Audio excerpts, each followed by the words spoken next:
Hello guys, welcome back to another video. तो आज की इस वीडियो में हम इंडियन कोस्ट गार्ड की वैकेंसी के बारे में बात करेंगे। एप्लीकेशन फॉर्म कब से स्टार्ट होगा, एजुकेशन क्वालिफिकेशन क्या है और एज क्राइटेरिया क्या है, सिलेबस क्या है, एग्जाम कब होगा, एप्लीकेशन फी कितना है, सारी चीज़ों को डिस्कस करेंगे।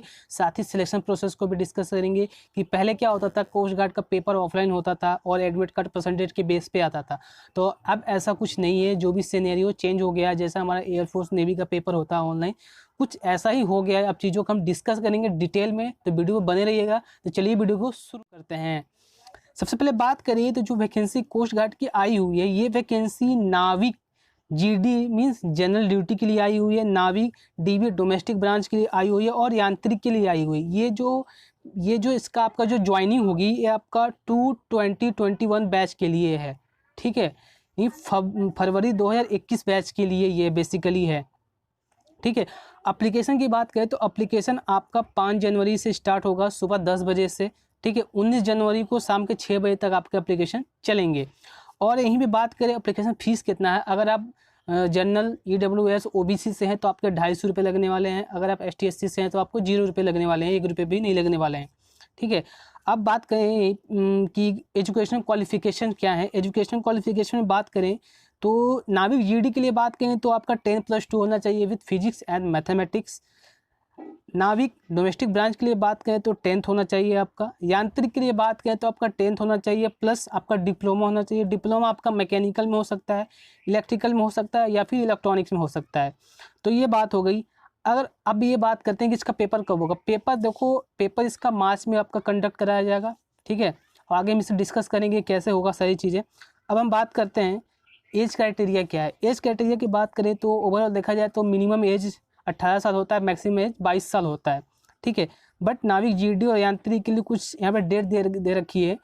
डेट इस प्रकार है कि आपका अगर जीडी या फिर यांत्रिक के लिए अप्लाई कर रहे हैं, दोनों के लिए आपका डेट ऑफ बर्थ ये कुछ इस प्रकार से है। 1 अगस्त 1999 से 31 जुलाई 2003, ये दोनों डेट जो है इंक्लूड है। ठीक है, आपको स्क्रीन पे भी दिख रहा होगा ये चीज़। अगर डोमेस्टिक ब्रांच के लिए अप्लाई करो तो इसके लिए दे रखा है 1 अक्टूबर 1999 से 30 सितंबर 2003, इसमें भी दोनों डेट इंक्लूड है। अगर आप इसके अंदर हो या फिर इस डेट पे हो तो आप इसके लिए एलिजिबल हो। अब यहाँ पे एज रिलैक्सेशन की बात करें तो अगर आप ST/SC से हैं तो आपको 5 ईयर का एज रिलैक्सेशन मिल जाता है। अगर आप OBC नॉन क्रीमी लेयर हैं तो आपका 3 ईयर का रिलैक्सेशन मिल जाता है। ठीक है, अब हम वैकेंसी की बात करें तो vacancy total vacancy GD general duty के लिए 260 है, डोमेस्टिक ब्रांच के लिए 50 है, यांत्रिक इलेक्ट्रॉनिक के लिए 10 है, यांत्रिक इलेक्ट्रिकल के लिए 7 है और यांत्रिक मैकेनिकल के लिए आपका 31 है। ठीक है, आपको कैटेगरी वाइज स्क्रीन पे आपको ये सारी चीज़ें दिख रही होंगी। ठीक है, मैंने ये ओवरऑल बता दिया आपको। ठीक है, अब बात करें हम कि सिलेक्शन प्रोसेस क्या है। ये सारी चीज़ हमने डिस्कस कर दी कि एज क्राइटेरिया क्या है, एजुकेशन क्वालिफिकेशन क्या है, फॉर्म कब से अप्लाई होगा, ये सारी चीज़ें डिस्कस कर ली हैं। हम सिलेक्शन प्रोसेस की बात करते हैं तो सबसे पहला स्टेज है आपका ऑनलाइन रिटन एग्ज़ाम। पहले ऑफलाइन होता था, तो अब कुछ सिनेरियो चेंज हो गया है, प्रोसीजर चेंज हो गया है। जैसे हमारा एयरफोर्स नेवी का होता कि पहले आपका ऑनलाइन रिटन एग्जाम हो जाता, तो उसमें जो शॉर्ट लिस्ट किए जाते हैं कैंडिडेट, उनके लिए फिर सेकंड फेज़ के लिए बुलाया जाता है। तो कुछ इस प्रकार से भी इसमें चीज़ें आई हैं। तो इसमें सबसे पहले ऑनलाइन रिटन एग्जामिनेशन में आपके सेक्शन 1, ये सेक्शन 1 जो डोमेस्टिक ब्रांच का है, ये सेक्शन 1 कंपलसरी पेपर है। इस पेपर आपको सबके लिए देना है। अगर आप जीडी के लिए अप्लाई कर रहे हो तो भी आप इस पेपर में अपीयर होंगे। यांत्रिक के लिए अप्लाई कर रहे हो तो भी इस पेपर में आप अपीयर होंगे और इसमें आपको क्वालिफाई करना आपके लिए कंपलसरी है। इसमें कुछ इस प्रकार से, अगर आपको जनरल EWS OBC से है तो आपको 30 नंबर लाना है, ST/SC से है तो 27 नंबर आपको स्कोर करना है क्वालिफाई करने के लिए। अब मैंने बताया कंपलसरी पेपर है जीडी और यांत्रिक के लिए, दोनों के लिए। और अब बात करें जीडी के लिए, अगर जीडी के लिए अप्लाई करेंगे आप तो आपको सेक्शन 1 और सेक्शन 2 दोनों का पेपर देना पड़ेगा। तो देखा जाए तो सेक्शन 1 में आपको 30 नंबर चाहिए, OBC जनरल और EWS से हैं तो, और सेकेंड सेक्शन में 20 नंबर चाहिए, तो टोटल आपको 50 नंबर चाहिए क्वालिफाई करने के लिए। अगर आप ST/SC से हैं तो 44 नंबर आपको चाहिए। ये तो हो गया। अब बात करें पेपर डिटेल क्या है, थोड़ा सा डिटेल में बात करते हैं। सेक्शन 1 में क्या क्या चीज़ें पूछी जाएंगी। सेक्शन 1 में बेसिकली आपका 20 क्वेश्चन मैथमेटिक्स से रहेगा। मैथमेटिक्स आपका यहाँ पर अर्थमेटिक मैथमेटिक्स रहेगा। साइंस से 10 क्वेश्चन रहेंगे, इंग्लिश से 15 क्वेश्चन रहेंगे, रीजनिंग से 10 क्वेश्चन रहेंगे और जीके से 5 क्वेश्चन रहेंगे। टोटल आपके 60 क्वेश्चन हो गए और एक क्वेश्चन 1 नंबर का है तो 60 नंबर हो गए आपके। और टाइम ड्यूरेशन आपका है 45 मिनट आपको मिलेगा। और ये जो आपका सिलेबस का मतलब क्वेश्चन के लेवल्स रहेंगे 10th के लेवल के ही रहेंगे, ठीक है, उसके सिलेबस से ही आएगा। सेकेंड सेक्शन में बात करें, सेकेंड सेक्शन में टेक्निकल है तो इसमें आपका मैथमेटिक्स के 25 क्वेश्चन रहेंगे, फिजिक्स से 25 क्वेश्चन, टोटल 50 क्वेश्चन हो गए। और आपका जो टाइम है 30 मिनट मिलेगा। इसमें भी एक क्वेश्चन 1 नंबर का तो 50 नंबर हो गया। टोटल देखा जाए आप सेक्शन 1 और सेक्शन 2 को मिला के तो टोटल 110 नंबर के आपके पेपर होने हैं, ठीक है।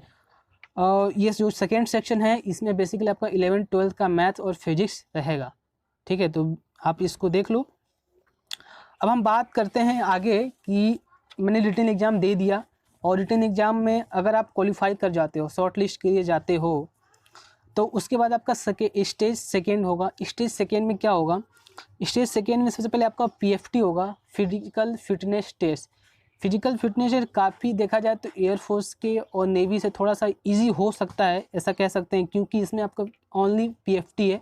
PFT के अलावा कुछ भी नहीं है। जैसा कि आपको पता होगा एयरफोर्स में GD होता है, SRT होता है, तमाम चीज़ें उसमें है, इसमें आपका ओनली PFT है। PFT में क्या होगा, आपका 1600 मीटर रनिंग है इन 7 मिनट, ठीक है, 20 स्क्वाट्स है और 10 पुशअप्स हैं। अगर आपको इसकी प्रैक्टिस है तो आप इजीली इसको क्रैक कर सकते हो। अब इसमें PFT में जो भी कैंडिडेट शॉर्ट लिस्ट किए जाएंगे, क्वालिफाई करेंगे, तो उसके बाद आपका डॉक्यूमेंट वेरिफिकेशन होगा। डॉक्यूमेंट वेरिफिकेशन के बाद आपका इनिशियल मेडिकल एग्जामिनेशन होगा।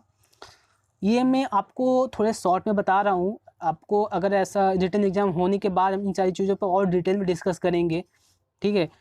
अब हम बात करते हैं, अगर आपका रिटन एग्ज़ाम भी हो जाता है, PFT भी हो क्लियर कर लेते हो, आपका इनिशियल मेडिकल एग्जामिनेशन भी क्लियर कर लेते हो, तो आपका स्टेज थर्ड आता है। इसमें आपका बेसिकली मेरिट लिस्ट होता है। आपका जैसा परफॉर्मेंस रहेगा रिटन एग्जामिनेशन में उसके बेस पे मेरिट लिस्ट आती है। तो अगर उसमें आप शॉर्ट लिस्ट किए जाते हो, आपका नाम रहता है, तो आप डॉक्यूमेंट वेरिफिकेशन फिर से आपका होगा। देन आपका फाइनल मेडिकल एग्जामिनेशन होगा, INS चिल्का में होगा, वो भी ट्रेनिंग के टाइम में होता है वहाँ पे, ठीक है। तो ये कुछ बेसिकली आपके 1 2 3 स्टेजेस हैं। फर्स्ट स्टेज में आपका रिटन एग्जामिनेशन, सेकेंड में आपका PFT है, थर्ड में आपका फाइनल मेडिकल एग्जामिनेशन है और मेरिट लिस्ट आएगी। अब मैं बात करूँ इसमें कि इस एग्ज़ाम को क्रैक करने की कौन सी बुक पढ़ना होगा, तो अगर आप देखिए, अगर आपने 12th PCM से पढ़ रखा है तो आपको जो GD का पेपर है सेकेंड, जो 25 क्वेश्चन मैथ्स के और 25 फिजिक्स के हैं टेक्निकल का, तो उसके लिए कोई दिक्कत वाली बात तो होनी नहीं चाहिए, क्योंकि आप इजीली उसको पढ़ रखा है, ठीक है। प्रॉब्लम वहाँ पे आएगी अगर आप, जैसे मान लो आप एयरफोर्स की या फिर नेवी की तैयारी कर रहे हो, तो इजीली कोई प्रॉब्लम नहीं आने वाली है। बेसिकली उनके लिए थोड़ी सी दिक्कत हो सकती है।